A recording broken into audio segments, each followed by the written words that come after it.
સપ્તાહના અંતિમ કારોબારમાં ભારતીય શેરબજારમાં ઘટાડો જોવા મળ્યો। સેન્સેક્સ અને નિફ્ટી બંને સૂચકાંકો 1% નીચે સરક્યા હતા।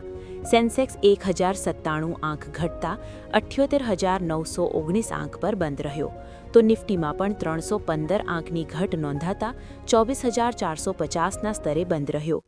જીઓપોલિટિકલ તણાવ અને સંઘર્ષ જેવી સ્થિતિ વચ્ચે આજના કારોબારમાં બેંક, રિયલ્ટી અને ઓટો શેરોમાં સૌથી વધારે વેચવાલી જોવા મળી।